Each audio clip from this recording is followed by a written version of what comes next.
నమస్కారం. నా పేరు మాండ నరసింహుడు. ఆయుర్వేద గిరిజన వైద్యుని. మన పూర్వీకుల కాలం నుండి, మన తరతరాల నుండి మన పెద్దలు ఆరోగ్యంగా నూరేళ్ళు బతికారు. ఎందుకు బతికారంటే పూర్వకాలంలో ప్రతి ఇంట్లో ఆయుర్వేదం తెలుసుకొని, ప్రతి మంచికి ఆయుర్వేదం గురించి తెలుసు, పసల పిల్లలకి తెలుసు, పనిపోయేతోనికి తెలుసు, ఇంట్లో ఉండడానికి తెలుసు, గడంగొట్టుతోనికి తెలుసు. అందరికి చెట్ల గురించి మీద కన్ను, చెట్ల మీద ఆలోచన నుండి చెట్లే బాగా తెచ్చుకొని ఆ చెట్లతో కూరలు తెచ్చుకునే వాళ్ళు, ఆ కూరలు వండుకొని తినేవాళ్ళు. తర్వాత వచ్చేసి ఆకుకూరలు తెచ్చుకునే వాళ్ళు, అన్ని రకాల ఏం తినాలని తినేవాళ్ళు. ఆ తర్వాత ఆ మూలికలు తెచ్చుకొని ఉడకబెట్టుకొని నీళ్ళు తాగేవాళ్ళు. ఆ తర్వాత ఆ మూలికలతోటి మంచిగా నీట్గా చేసుకునేవాళ్ళు. ఈ కాలము అవన్నీ మర్చిపోయినారు. అవన్నీ మర్చిపోయి చాలా మందికి బాడీలో కాల్షియం అనేది తగ్గిపోయింది. కాల్షియం అంటే ఏంది? బాడీలో తెల్ల రక్త కణాలు, ఎర్ర రక్త కణాలు, బాడీలో మంచి ఎంకలలో బలము, ప్రతి మనిషికి ఎంకల్లో బలం ఉండాలి. కాల్షియం అంటే ఎంకల్లో బలం. ఎంకల బలం అంటే ఎంకలు మంచిగా బలంగా ఉండి, ఆ ఎంకల పప్పు ఉండి మంచిగా బాగా ఆరోగ్యంగా ఉండగలుగుతాడు. పని పోయేతోడు కానీ, గడ్డంగొట్టుతోడు కానీ, యంత్రం తోలుతోడు కానీ, బండి తోలుతోడు కానీ, బస్సు తోలుతోడు కానీ, మొగ మంచి ఏదన్నా తోలని, మొగ మంచి పని మొగ మంచుకుంటాయి, ఆడి మంచి పనులు ఆడి మంచుకుంటాయి. ఎందుకంటే ఈ కాలం ఎన్ని యంత్రాలు వచ్చినా చేతితో కొన్ని పనులు చేసుకోవాలి. పనులు చేసుకోకుండా ఉన్నారు. అన్నిటికీ ఇప్పుడు యంత్రాలు వచ్చినాయి. బట్టలు ఉతుకునికి వచ్చినాయి, అంటుకడానికి వచ్చినాయి, వంట చేయడానికి వచ్చినాయి, అన్ని రకాలు వచ్చినాయి. అయినా ఇప్పుడు ఎందుకంటే అన్ని రకాలు వచ్చినా మన పని మనం చేసుకునే కన్నా, మన పని మనం చేసుకుని కూర్చొని లేవడానికి, ఏదో తినడానికి, ఏదో మన పని చేసుకోవడం కన్నా మన బలం కావాలి కదా.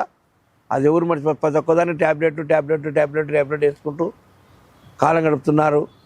నా కాడ చక్కని పౌడర్ ఉంటుంది. ఆ చెట్టు పేరు చెప్తాను. దేవదారి చెక్క. ఇది దేవదారి చెక్క అంటారు. దేవదారి చెక్క మాను. దేవదారి చెక్క అంటే పొలాలలో ఉంటుంది, చెరువులలో ఉంటుంది, వాగులలో ఉంటుంది, వంకులలో ఉంటుంది, కొండల్లో ఉంటుంది. దేవదారి చెక్క పూర్వకాలం నాడు దేవదారి ఆకు తెచ్చుకొని ఉడకబెట్టి ఆ నీళ్లు తల్లి ఆ కూర తాలింపేసుకునేవాళ్ళు. దేవదారి పండు తెచ్చుకొని తినేవాళ్ళు. ఈ చెట్టులో ఏం బలం ఉండదంటే, దేవదారి అంటే చాలా బలమైన మూలిక. మన పూర్వీకుల నాడు మన పెద్దలు ఆ చెక్కతో మందు చేసుకోలేక అందరికీ నేర్పించారు. అరే ఈ ఆకు తెచ్చుకొని తింటే మీకు ఎంకల్లో బలం ఉంటుంది, కాల్షియం వస్తుంది, అన్నం అరుగుతుంది, జీర్ణశక్తి ఉంటుంది, గ్యాస్ ట్రబుల్ ఉండదు, అన్నీ బాగుంటాయి చెప్పారు. దేవదారి చెక్క. ఈ చెక్కని మా పెద్దలు తరతరాల నుండి, ఎన్నో 5 తరాల నుండి వైద్యం చేసుకుంటూ వస్తున్నారు. ఈ చెక్క తెచ్చుకొని లోపల బెర్రె తెచ్చుకొని సన్న ముక్కలు చేసి ఆ పచ్చి చెక్కని రోట్లేసి దంచి ఎండకేసి నీళ్ళలో ఆరబెట్టి మళ్ళీ రోట్లేసి దంచి నీళ్ళలో ఆరబెట్టి రోట్లేసి దంచి అట్లా 5 సార్లు దంచితే అది చక్కగా చూర్ణం తయారవుతుంది. ఆ చూర్ణాన్ని ఉసిరికాయలను పట్టుకొని బట్టలో ఆ చూర్ణమును ఓ డబ్బాలు వేసుకొని ఆ చూర్ణములు ఏమి ఇచ్చారంటే మన పెద్దలు ఏం చెప్పారంటే, దేవదారి చూర్ణము, మిరియాలకు 50 గ్రాములు, శొంఠి ఒక 50 గ్రాములు, జీలకర్ర ఒక 50 గ్రాములు, సోపు ఒక 50 గ్రాములు, ధనియాలు ఒక 50 గ్రాములు. ఈ 5 రకాల మటుకు ఖచ్చితంగా వాత పిత్త కఫం లేకుండా ఇది ఎంకల బలం రానికి ఈ 5 రకాలు తీసుకొని, ఈ చెక్క పౌడర్ ఒక కేజీ తీసుకొని, ఈ 5 రకాలు ఒక కేజీ తీసుకొని 2 కేజీలు మళ్ళీ రోట్లేసి మెత్తగా దంచి మళ్ళీ ఉసిరికాయలం చేసి ఆ పౌడర్ అనేది పొద్దున పూట, పెద్దోళ్ళు అయితే పొద్దున ఒక చెంచా, సాయంత్రం కొంచెం తీసుకోవాలి. చిన్నపిల్లలు అయితే పావు చెంచా తీసుకోవాలి.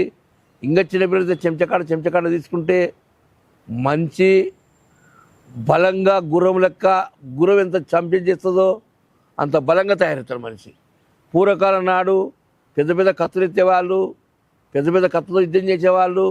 ఆ కాలం నాడు ఈ వైద్యాన్ని తయారు చేసుకొని తినేవాళ్ళు. రాజులు కానీ, పెద్దలు కానీ, చిన్నవాళ్ళు కానీ దేవదారి తింటూ వైద్యం చేసుకొని తినేవాళ్ళు. కాబట్టి ఈరోజు ప్రోగ్రాం ఏం చేస్తున్నామంటే, చాలామంది కాలంలో బలం లేకుండా, నడచడానికి చేతగాక, బరువులు ఎత్తడానికి చేతగాక, వాళ్ళ పని వాళ్ళు చేసుకుని చేతగాక, ఎక్కువ సైకిల్ మోటార్ల మీద, ఎక్కువ జీపుల మీద, కార్ల మీద తిరిగి కాళ్ళు జోములు వచ్చి కాళ్ళు లావైపోయి చేతగంతనం మాత్రం వేసుకునే పని జరగాలి లేకుండేది. కాబట్టి ఈ 0 హైదరాబాద్ ఒక నంబర్ ఉంటుంది.